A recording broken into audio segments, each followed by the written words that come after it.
Hi guys, this is Scribbly again with another pen review, and today we are going to have a look at the Faber-Castell Loom, which is a pen that I have reviewed before, and the one that I've reviewed before was in the piano white finish. It has recently been released in a new finish which is called gunmetal, two finishes maybe, because it's available in a matte and in a glossy finish, and the one we're looking at right here is the matte finish. So it's a sort of anthracite blackish color. The Faber-Castell Loom is a quite popular but sometimes underestimated pen. Probably it's not that much talked about, but people that have used it normally really like it. It's a entry-level / first upgrade fountain pen, depending on where you're coming from. If you're coming from a Lamy Safari or Pilot MR / Metropolitan, then that in the like 20 euro price range, then that in the 40 to 50 euro price range might make a nice first upgrade fountain pen in the price range of a Lamy Studio or something like that. It might as well make a very nice entry-level fountain pen, because I do find that Faber-Castell makes some of the world's best steel nibs out there. It's a fantastic writer. It comes in a gray cardboard box with a Faber-Castell logo on top of it, pops open like that, comes with a short standard international cartridge and another empty cartridge to hold that cartridge in place when the pen is inserted, which points to the fact that, of course, it is a pen that is filled with standard international cartridges and can also be used with standard international converters, as is this pen here. Pen has a cylindrical shape with a nice and modern touch to it. Very clean, sleek lines here, a slightly bulbous cap.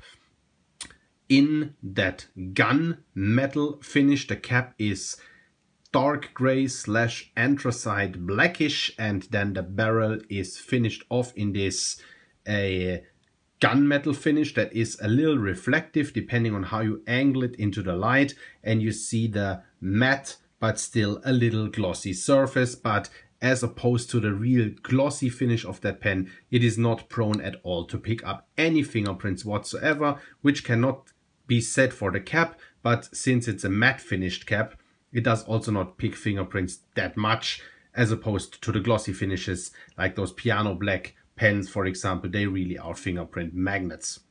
At the top of the cap, we do find these two riders on horseback, the Faber-Castell logo. The camera does not really focus at the moment. Now it does.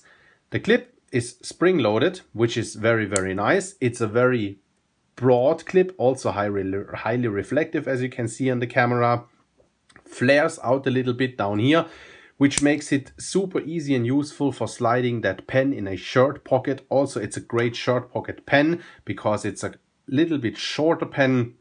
Great length for shirt pocket, but of course also makes it easy to slide it into a pen pouch. We then have the Faber-Castell, the same Faber-Castell logo here on the cap with the Faber-Castell typo logo, and since 1761, then a barrel here with a small indentation down there, which I don't really know what it's useful for. I think it's just a design feature. Pen has a pop-off cap that sits very tight and secure. It's a little tight and quite hard to pull off in the beginning, but loosens up a little bit as you use the pen over time, which also makes it, the pop-off cap also makes that pen for a very nice and fast note taker. The pen is a good sized pen in hand, uncapped, but if you like a little bit of an extra size to your pen and a little bit extra weight, you can post the pen, and it also is a very nice writer. Posted, very balanced. The posting of the cap doesn't throw the pen out of balance at all, but I do normally write the pen unposted because it just works perfectly nice for me like that. The section is rippled here, which makes it nice to grip because you don't really slip and slide across the section, and since it just goes into the barrel like that, you can really find your grip wherever you like down here the grip is slightly narrower, up here it's a little larger, but it's not really significant. We then have a number 5 sized nib. It's one of those spectacular Faber-Castell steel nibs. I really do enjoy the design of that nib with that small dots on. This here says EF for extra fine, has the Faber-Castell logo on here as well, which I'm not really sure if you can see that well right now because it's a little bit covered by ink, but it is there, believe me. Has no breather hole, feet down there. This extra fine nib here is really a true to the size extra fine, very smooth for such a fine line, a spectacular writer. I have reviewed a number of Faber-Castell pens before. This must be the 4th or 5th Faber-Castell pen that I've reviewed, and I've never been disappointed by a Faber-Castell nib. Those nibs really are spectacular. Pen opens up like this here, and in here you find a Schmidt converter that I have inserted into the pen. And I do believe that I have the pen inked with J. Herbin Pel Noir. So that's so far. Let's jump into a quick size comparison to my standard size reference pen, a Lamy Safari. And you see what I meant when I said that that is a perfect shirt pocket pen, because it is a quite perfect shirt pocket pen, right? It's a nicely sized pen, a little bit on the shorter size when capped, but not necessarily extremely short when uncapped. It is still shorter than a Lamy Safari. But the Lamy Safari is also a slightly longer pen, so great size to write with.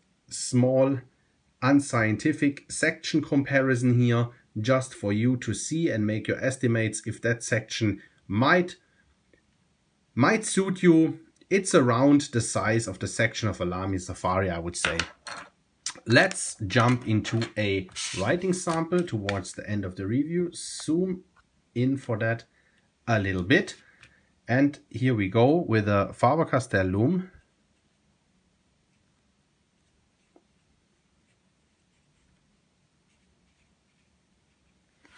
With an extra fine nib.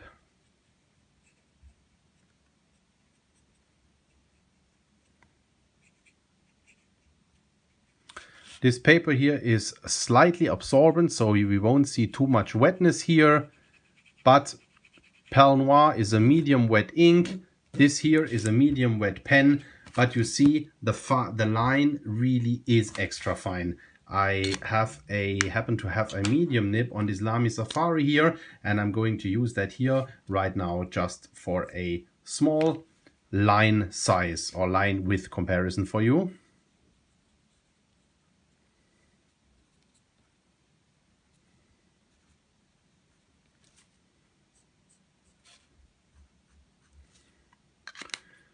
Let's bring in the Faber-Castell again.